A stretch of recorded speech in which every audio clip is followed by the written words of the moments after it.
Welcome to the show, everyone. As you know, Matt, Noel, and me, the one they call Ben, are all big fans of hip-hop. And in celebration of the 50th anniversary of hip-hop, we decided to air one of the most fascinating conversations that I think we've had in the course of this show with a man, a luminary in the world of hip-hop named J. Prince, whom some people may be familiar with. You might be familiar with him. Started a record company you might be familiar with. We'll get into that in the episode. He's a legend, let's just say. And we got to talk to him in 2018, I believe it was, guys, in October, because of something called the A3C Festival. And actually, we got a hookup from our good friend Ramsey. Mm-hmm. Yeah. And so A3C is a big festival here in Atlanta. And even for them, it's a huge opportunity for that festival to have the legendary J. Prince appear. As you said, Matt, he is the founder of Rap-A-Lot Records. He's probably, he may be, for people outside the world of hip hop, he may be best known for introducing Drake to Lil Wayne. He signed Drake to Young Money Entertainment.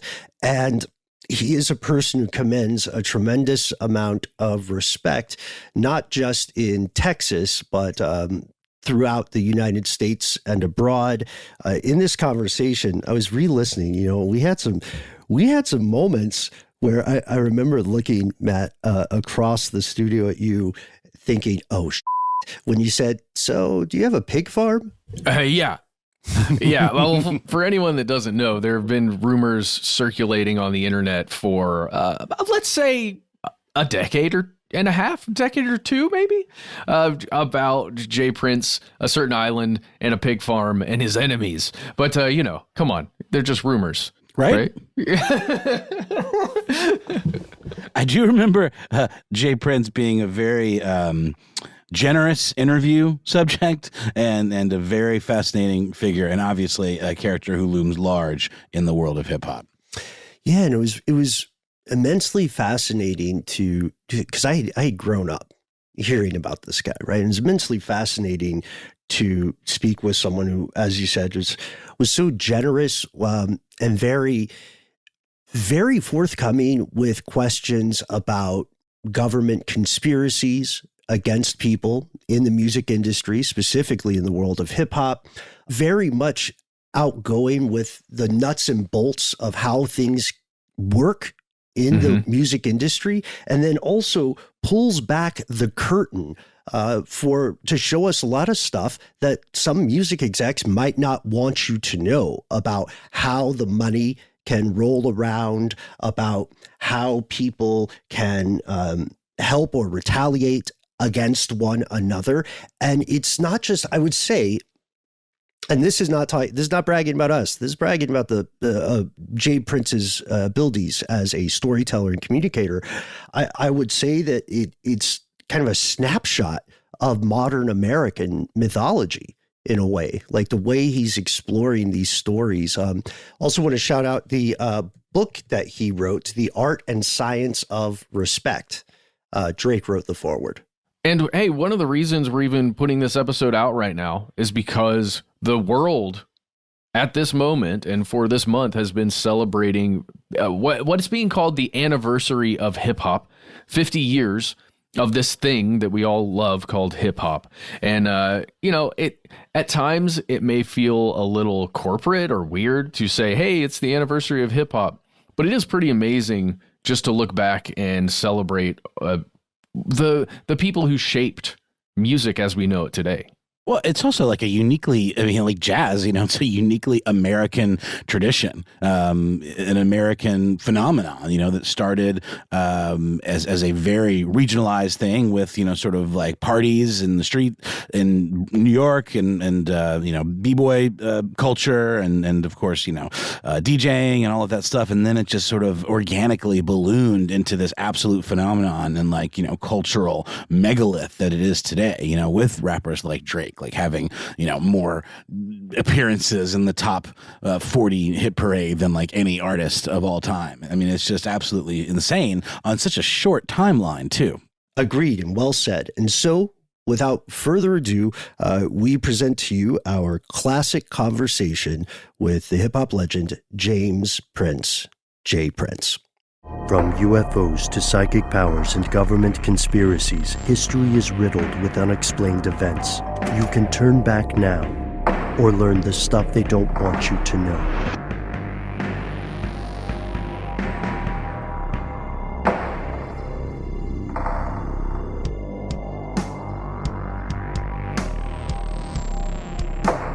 Hello, welcome back to the show. My name is Matt. My name is Noel. They call me Ben. We are joined with our returning guest, super producer, Casey Pegram. Most importantly, you are here. That makes this stuff they don't want you to know. Today, we are diving into something that many of you and your fellow conspiracy realists have asked us to do for a number of years. We're touching on the concepts of conspiracy and music. That's correct. The music industry is cutthroat.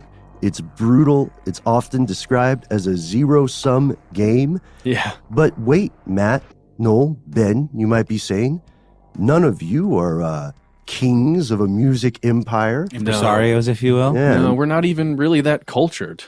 Right. So, as we know on this show, the best way to get closest to the truth is to go to a primary source. And luckily, with A3C happening this weekend, we were able to get one of the primary sources for the music industry as a whole. Yeah. Somebody who has been at the top of his game for a long, long time within this industry. Mm-hmm. And I guess the best way to introduce the person we're interviewing today would be through just a little bit of background. Noel, would you do the honors? Yeah, so today we interview a guy who I was not intensely familiar with by name alone. His name is James Prince, or J. Prince. But when you start digging into his legacy and his past as a music mogul and trendsetter and just all around forward-thinking guy, you realize that he laid some of the groundwork for many of the hip-hop record labels that we know today, especially from the 90s and early 2000s, things like Cash Money Records, No Limit Records, these kind of singular forces of owned and operated independent hip-hop record labels that then were able to connect up with majors, or at least major distribution companies, in a way that they were still able to set the tone and the rules, but they used the parts that they needed from the bigger players without totally kowtowing to their every whim and desire, like we know can be such a problem with big record labels. And we talk a lot about that with Mr. Prince. But he founded a label called Rap-A-Lot Records in, I think, 1985. And right? then the first album was dropped in 87. That's right. And he did this when he was at the time working at a used car lot that he owned and operated. And he did it to get his brother, who was a rapper who went by the name Rap-A-Lot, to get him to keep him from becoming a victim of the situation that they lived in Houston, Texas, in a neighborhood called the Fifth Ward. Yes. And he talks a lot about that. And so he kind of assembled a group called the Ghetto Boys. The most famous of their tracks that I'm aware of, showing my age and my squareness, but is Damn It Feels Good to Be a Gangster, which is prominently huge song, but also prominently featured in an amazing scene in the movie Office Space. He also managed Devin the Dude. Yeah. If you're a fan of that, he is a great song called "And Then I Got High." Actually, Devin the Dude has a bunch of tracks. I'm gonna go listen to him after this interview, but I think that's an excellent way to show the context, because one of the most important things is he did this by himself. Yeah. Right. He did this by himself. He was always kind of hustling and investing and looking for ways to make a buck. And in doing that, and in all of these various endeavors throughout his life, not to mention the fact that he was a very successful and continues to be boxing manager. Yeah. Managed a little guy by the name of Floyd Mayweather. I don't know who that is. Minute. Yeah. So this guy's been around. And in those journeys that he's been through in his life, he's seen some stuff, specifically some stuff the record industry, the music industry, the government, the boxing industry, all of these people do not want you to know. So let's, don't take our word for it. Let's hear from him. Let's jump right in. Our guest today is James Prince. He's the founder of Rap-A-Lot Records, a legend in the music business and beyond. His memoir, The Art and Science of Respect, is available now as you're listening to this. You can get the book today on Amazon, or you can head over to Apple Music and listen to James Prince read the entire work in audiobook format. Thank you for coming on the show, sir. Yeah, it's a privilege and honor to be here. What do we call you, James? You can call me James J. Prince. I'm going to go with Prince. Is that okay? Yeah, I like that. The studio where we're recording this is called Prince. This is the Prince studio. Yeah. Wow, beautiful. RIP. Yeah. Well, here I am, live and in living color. Indeed, for sure. Yes, sir. I want to go ahead. We've been listening. We were talking about on Apple Music. You can listen to excerpts from each of the chapters in your book. And I wanted you just start out by talking to us about creating goals in your life and everybody's life, making plans, and then overcoming challenges as you're making your way. Yeah, no, it's real important, to create a goal. And then, I have a formula that's called the what, when, where, and how that gives me clarity on accomplishing that very goal that I'm trying to attain. And, that's important. It's important to have structure and discipline in your life to be able to accomplish these goals. So, I don't know what my life would be without it. Absolutely. And you also discuss leaders, followers, and loners. And can you just tell everybody kind of where you found yourself and how you've evolved? Yeah, I mean, I'm from Fifth Ward. I'm from Fifth Ward is a place in Houston, Texas, and I always found myself in a position where, even walking to school, I had to make up my mind if I was going to be a leader, a follower, or a loner, because I witnessed these type of individuals in the hood that I'm from. And I chose to be a leader in spite of all the pressures and, the temptation and different things I was surrounded with that tried to force me to follow them. You know what I mean? It's like organizations, believe it or not, that exist in the hood that try to pressure you to follow them. And in spite of all of those obstacles, I chose to be a leader because, I understand that in order to be a great leader, you have to be a good follower as well. But that's following things of the light, not the dark. So you talk a lot about how when you grew up, you were constantly felt like you were being circled by sharks that were trying to get at you and take away what you had. And so much about the rap game is about turf and about owning certain blocks or, all of the things that kind of trickle down from the things you hear about anything growing up in an area like this. You started an independent label, with Rap-A-Lot Records that sort of set the tone for a lot of the labels we know, like No Limit Records, Cash Money, these indie labels that had bigger distribution deals but put out tons of content all the time. You sort of set the model for that. But this is not something that the record industry, as we know it today, or certainly as we knew it back then, is really a fan of. How were you able to kind of like push back against the model of the standard record deal, the record industry, and forge your own way in a way that people picked up and kind of carried on and still do to this day? Well, the models, the majors, the powers that be didn't embrace me. I wasn't welcome to the table in the beginning. So I had no choice but to do it my way. And I'm glad I had an opportunity to do it my way because, I learned how to do it my way in the hood. And I learned the importance, my hustle always been, to, put product out there, you know what I mean, to make money. If, other words, I never liked the major system dropping one album a year or two albums every 2 or 3 years. It never made sense to me. I felt like a lot of money was being left on the table. So my objective was, I had a lot of artists. I wanted them all to eat. So I'm like, we have an opportunity that may not be here long. So let's milk it while we have it. And that was my whole motto behind putting a bunch of product out. And with that insight into the music industry, we have a lot of fans of you and your artists listening to the show today.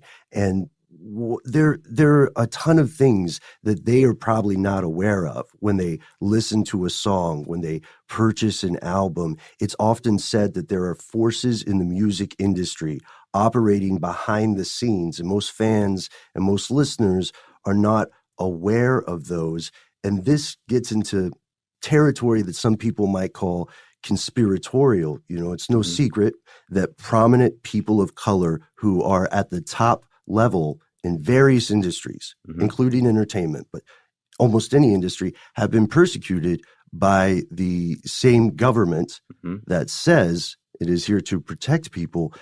Over your time and in your experience building this empire, have you seen this actually happen to people, to entertainers, to musicians, to you? Yeah, no, I was about to say that. I was a victim of that myself, and I witnessed in my hood, I witnessed a lot of my friends, associates be victims, but I thought they were victims because of, being in the ghetto or being in the hood. I found myself being a victim of the very same thing. And then I realized that this was bigger than just being in the hood. I was attacked by every alphabet letter you can think of, for a long time, you know what I mean? And mainly, I feel it was because of my success, our content of the songs that we wrote and put out. Back when I started rap a lot, this was at a time where, rap wasn't as popular. So our swagger, our movement, with crowds and everything was a threat, and people was discriminating against it. We got kicked out of office buildings over and over again because of how the artists dress. They felt like they didn't have suits on, and, it was different and it was new. It's not everybody looking out of the eyes of what's taking place today, but imagine, in the beginning, all of this new styles taking place, these new movements, black guys and nice vehicles. It caused a lot of problems, and I became like enemy number one, and to the extent where, I feel like they were trying to kill me because the DEA had a guy that I consider a hitman because he had killed 8 people. They put him on me and his sidekick, Chad Scott, the other DEA agent. These was rogue cops that, actually Chad Scott just got indicted a few months ago. 10 indictment charges of the very things that I put the spotlight on, over a decade ago. They just catching up with him with a lot of these different things. So it was real. And that's Chad Scott and Detective Schumacher, right? Johnny Schumacher? Jack Schumacher. Yeah. Now, from what we understand, Chad Scott had a record of various punishments from the DEA for his behavior beforehand. Is that correct? Yeah, that's true. When I went and had a meeting in Washington, D.C. with a lot of these guys, I told them this guy had stole Rap-A-Lot pieces, threatened my life, you know what I mean? He had done all of these things, and before I can make it home good, they found the Rap-A-Lot pieces in his locker or in his desk. So they pieces like chains and stuff? Yeah, the chains. Yeah. Yeah, so they reprimanded him and I think put Schumacher on a desk job, but was that enough?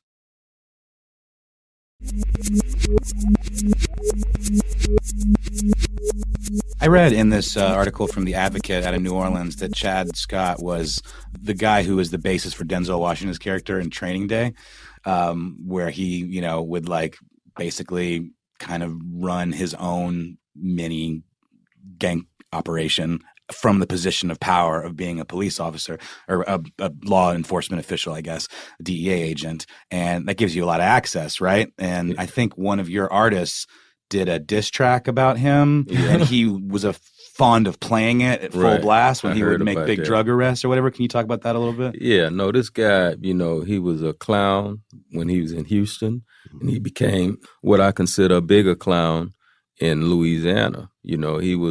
But he learned all of that from somewhere.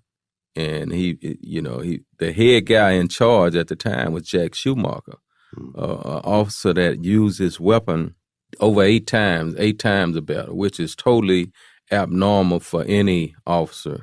I guarantee you, if you do research, it's hard to find an officer that uses weapons so many times. So my investigators had an opportunity, a lot of people don't know this, to interview his lieutenant, who he was under, that had retired. And the lieutenant, quoted, "I never trust this guy. His stories would change all the time around these killings." Oh, wow. And when they pulled me over in the dark that night, I felt like it was a hit because that's the first time I ever been pulled over one time to be pulled over, to be told to pull over again. And the direction they gave me to go was dark. Why you want to pull me over in the dark where two vehicles was already there, which was Chad Scott, and I don't know who was in the green Jeep. But I chose to pull over to the service station where it was light, and it was a bogus, they say I was swerving as if I was drunk or something. They do that a lot in the hood to justify why they pull us over. I wasn't swerving. They wanted me to pull in that dark to do something because they know I'm a licensed gun holder. And that's the first thing the officer asked me, "Where are your guns?"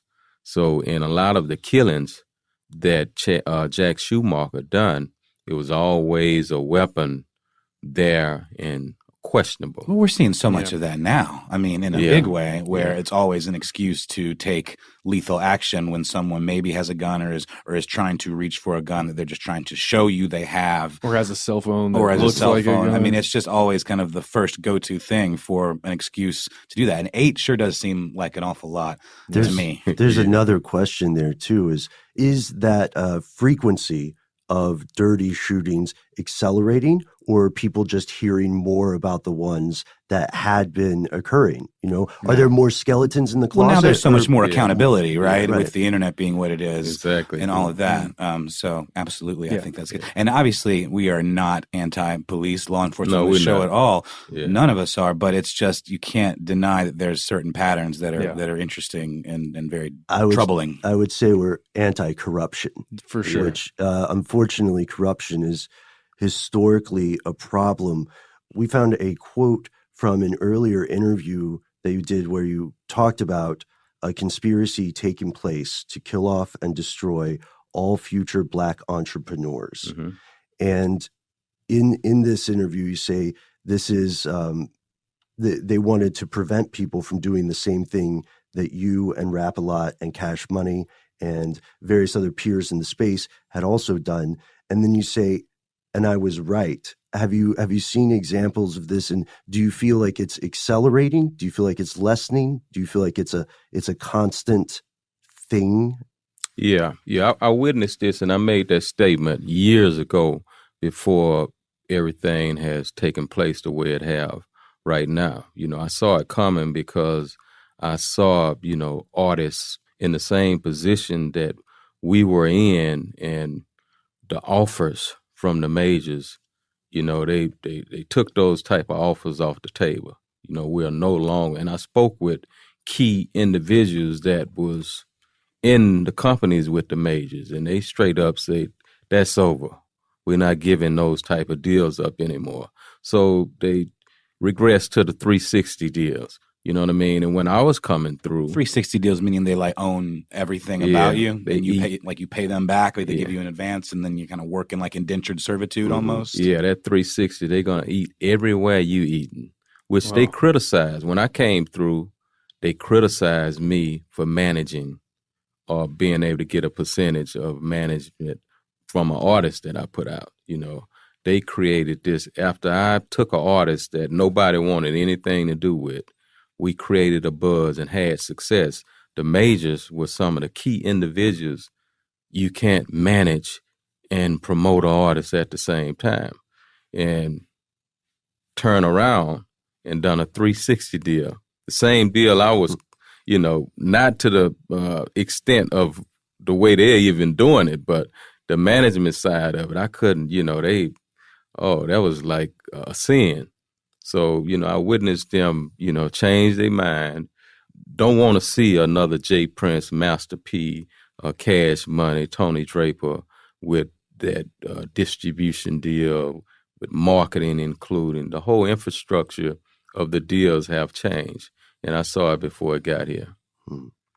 I mean, I guess it's true. The closest thing I can see to that is like a Jay-Z, for example. I mean, like that's the highest profile dude that's running every aspect of his business and promoting other artists, and has his label and is also an artist himself. But I don't see a lot of examples of like the old way, like Puff Daddy and guys like yourself and Master P.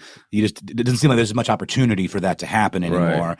But is that maybe kind of not the worst thing in the world, because you have all these artists being empowered by the internet and being able to push themselves out, and it's sort of this like democracy of like people's attention. If you're really good, you can succeed on your own without a label.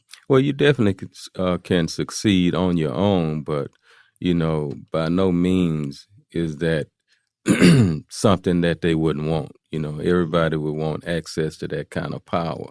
And speaking of Jay-Z, they kind of under the old law, as I would say, in my era. So that deal was earned like way back then, but they're trying to prevent that from this day forward. And when we say they, I think something that would surprise a lot of fans of any type of music is that at the top, from what I understand with the majors, there's a relatively small group of people that are making these calls to greenlight something or to end someone's success. Yeah. Just, is that an active thing that they do? Is there really some sort of like maybe a room almost like this one where a much nicer room than this one. There are more cigars in there. Right. Where people get together and they say, we're going to shut these people down.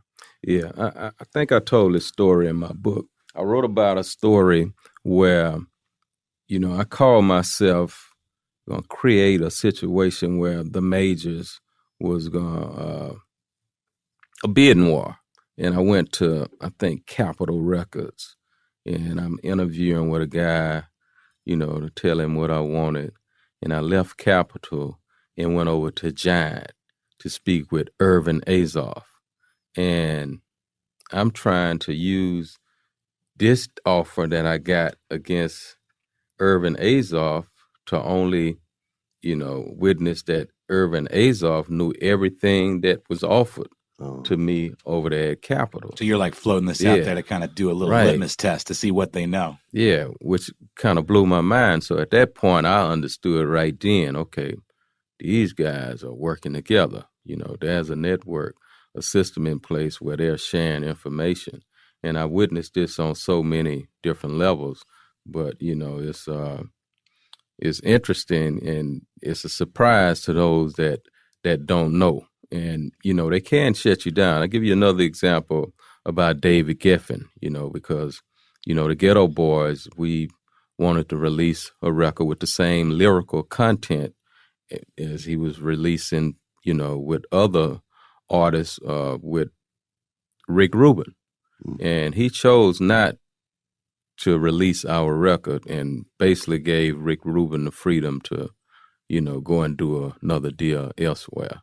And the lyrical content was the same as the other rock and roll artists. Well, Geffen was actually asked about that in an NPR piece, and he specifically cited some lyrics about violence towards women that he had a problem with that were kind of a little on the gory side, and he said that was his position on it. But I understand, like with death metal and heavy metal and stuff, there's lyrics that are interpreted all kinds of ways too. But what do you say to that? That it was specifically about violence towards women? Yeah, I think he's full of it. And, but it was his company to do what he wanted to do. But, it's almost as if you're against a movie where violence take place against women. It's all, at the end of the day, it's all a joke. You know what I mean? It's not, what I mean by joke, nobody in that particular song, if you listen to the song that he's referring to, it was like a vampire movie type of song or something,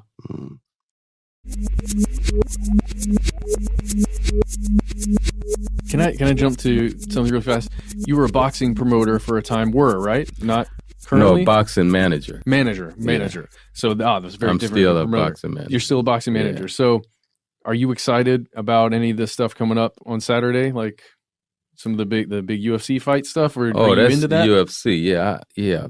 I think that's gonna be a good fight.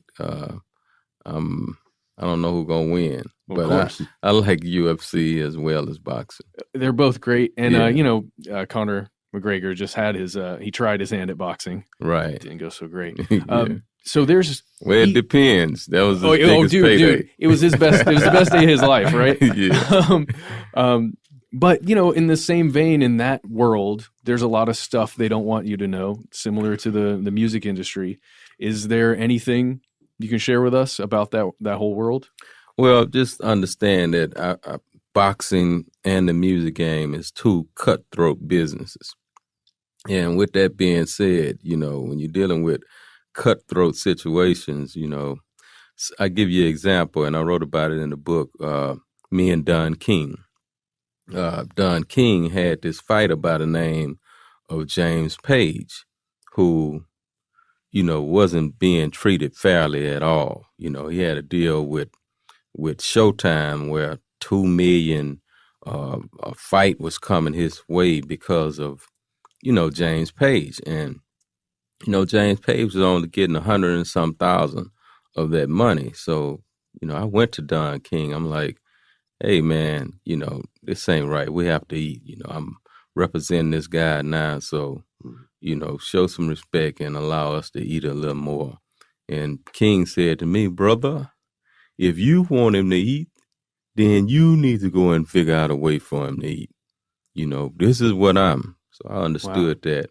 And I made some finesse moves, which caused me to get sued by Don King for like $20 million, because he felt like I had took his fighter, and which I did, and created a better opportunity. I got him the biggest payday that he had ever made.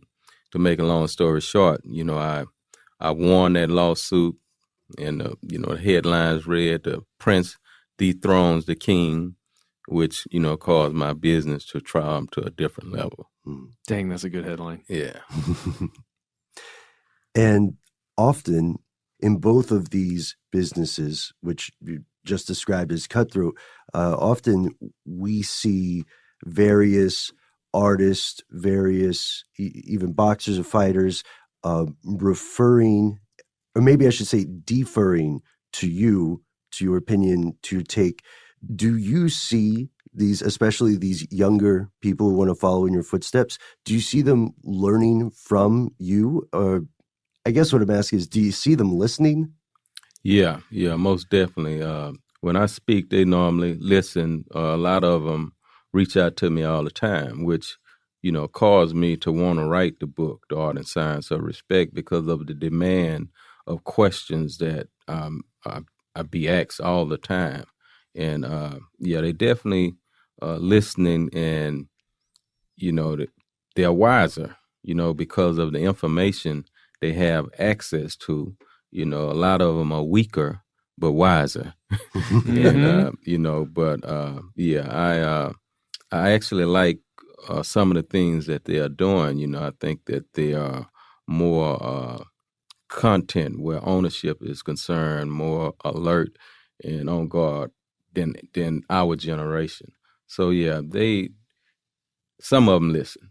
Well, speaking of that, you're Yeah. here in town in Atlanta for the A3C conference and festival. Yes. Festival and conference, excuse me. And you're going to be speaking about your book and about a lot of these lessons that you've learned and Right. what people are learning from you. Yeah. And this episode comes out, today's Friday. You can go right now to a3cfestival.com and check out what's going on. There's still a few days left. You can go do some things this weekend. So check that out for sure. And we got a couple quick rapid fire questions for you just to close this thing out. What's it like owning an island? How's that working out for you? Oh man, that's a beautiful feeling to be in a place like that, surrounded by water. And I never saw a darkness that exists the way it exists around water in an island. Ooh. Because there's no light pollution. Yeah, and the stars are beautiful. Do you have a secret hideout on your island? Yes, I do. Okay. No, really? Yeah. Oh, That's cool. how much, what do we have to do to come hang out with you sometime? Oh man, just ring me. You know what I mean? Yeah, Stop. just give me a call and we'll make it happen. All right, cool. I'm going to take you up on that. One more? What you got? Oh yeah, sure. Oh, there are a lot of rumors about you, man. Obviously. Yeah. Do you have a pig farm of some sort? No, I don't have a pig farm, but I do have a ranch with a lot of Black Angus cattle and Ooh. horses on it. That's awesome. Yeah. So we No pigs. we've dispelled that one. Yes, Yeah, no pigs. James Prince, thank you so much for taking the time to come by our studio and fill us in on a lot of things that the music industry maybe doesn't want artists and fans to know. Right. Absolutely. Hey, thank y'all for having me. Dude, courtesy message was awesome. Thank you. Yeah. It was so Thanks. good. Yeah. All right. We're back here with just the three of us in the studio. That was pretty intense, huh? That was intense on a lot of levels. I mean, Mr. Prince rolled in with a sizable posse, and that was amazing and slightly intimidating, but ultimately cool because they were all super cool, kind, nice people, as was Mr. Prince himself. Very generous with his time. It was a bit of a crunch, and I felt like we covered most of the bases that we wanted to. Absolutely. We didn't really talk about how Jay Prince is kind of a scary figure in a way, at least according to a lot of rumors and a lot of the legends about him. I had a great time speaking with him. Me too. Reminds me of some people that in my family that were older than me that I grew up with, and obviously has been asked some of these questions before, but I think it's important, especially if you're listening to this and you want to pursue a career in the music industry. I think it's important to know a lot of this stuff because as we had brought up before in the earlier interview, the music industry is notorious for doing terrible things to people who are pursuing a career in music in one way or another. And that stuff with Don King, $100,000 out of $2 million, that blew my mind. Dude, I know. Well, and I didn't want to get too deep into it, but the same thing is happening with big organizations like the UFC and their fighters, where they're making just millions and millions of dollars, and the fighters get paid like 50 to 100K, sometimes less, unless you're Conor McGregor. Unless you're Conor McGregor. And, it might not surprise some people that there are rumors floating around about this guy, having to maybe crack some heads in his day or have them cracked on his behalf. Because you don't get to the top as a one-man show by being a sweetheart to everyone. No, you're absolutely right. The most dangerous person, let's go to a weird analogy here, talking about bread and making bread, some of the old sayings here. I am interested. Okay. Well, no, the idea... Paint the picture for us. The idea is that you can eat bread, that's great, right? You can, if you know how to make bread, you can feed yourself. If you can make bread like in your house, that's great. You can feed a couple of your friends and your family. But if you build a bread factory... Do you mean like a bakery? A bread factory. Where you can literally start feeding everyone in your area, that makes you a very dangerous person because the people that usually sell the bread, they can't sell it anymore because you're making it probably at a little cheaper price and you're giving it, maybe you're giving some away. Just that whole idea of being controlled by an outside force. Versus owning the means of production. Yeah. Not to get too Karl Marx. Was that? Yeah, that's what I'm saying. Yeah. Was that stupid? No. That was great. And that's a big part about his struggle with the record industry too, is because this is a guy that kind of came in, built his own model where he owns the means of production. He does it himself, or he leagues up with just the bits of the bigger distros and labels that he needs, and then says, I don't need the rest of this, Yeah. And that is a model that's kind of coming back around now in terms of independent labels doing well, in terms of individual artists more owning the means of production, in terms of being able to afford to press their own stuff more cheaply or release it digitally or make money touring. And I guess the issue is there's maybe not millions and billions to be made as much anymore as there were in the old days, except for a very small elite group of people that are still largely controlled by the big record labels. But it's still interesting to see that evolution and to see how he looks at the way things are now. It just sounds like he doesn't have a completely bad outlook on it, but it also doesn't sound like he's a huge fan of the current digital, artist-driven model. Right. Yeah, there were a ton of questions that we didn't get to, and we wanted to make sure we got to the things that were more in the realm of cover-ups, the things that would be helpful to you and your fellow listeners. But we left the interview with several questions still there. My God. I wanted to take time to say, what do you think of this specific artist? What do you think of this person? I wanted to ask him honestly about Kanye and his recent SNL appearance. There's this whole he gave this whole speech at the end after the show stopped after being the second, live. Performance. Well, it was the third performance. Like at the end where, everybody comes out on stage and everything. Kanye did another song and they had to cut it off because it was like 102 or something. It ends at 1:00 in the morning. And then he gave just a really long speech. Anyway, if you haven't watched that yet, you can find it online. There's some interesting stuff in there that I think we should probably explore, having to do with accusations about Democrats setting up the black community to fail. Right. Yes, I do remember that part. You can see the speech on YouTube, but it might be in a bootleg version. Yeah. I think SNL cut it for their West Coast. Chris Rock actually filmed a lot of it. Seriously. So let us know what you think about cover-ups in the music industry, about the ways in which the U.S. government or other governments may persecute musicians or entertainers. How do governments navigate or negotiate with cultural power centers? Yeah. And we want to hear your thoughts. We also want to give you a brief spoiler. We are going to have some more music industry episodes along the way. You might be surprised by who writes your favorite pop song. Ooh, that's all we got for now. That's a good spoiler. Should we just go ahead right now while we have a chance and just call out the Culture Kings, like officially? What do you mean? And just say, we heard it. We heard what you said. That's all. Oh, yeah. I'm having fun with that. We heard what you said. And this aggression will not stand. No, it will not.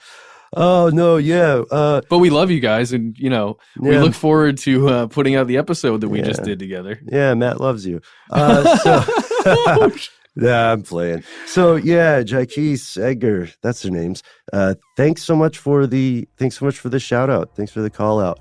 Great to be on the air, and we'll be talking with you soon. In the meantime, you can find. And that's the end of this classic episode. If you have any thoughts or questions about this episode, you can get into contact with us in a number of different ways. One of the best is to give us a call. Our number is 1-833-STDWYTK. If you don't want to do that, you can send us a good old-fashioned email. We are conspiracy@iHeartRadio.com. Stuff They Don't Want You to Know is a production of iHeartRadio. For more podcasts from iHeartRadio, visit the iHeartRadio app, Apple Podcasts, or wherever you listen to your favorite shows.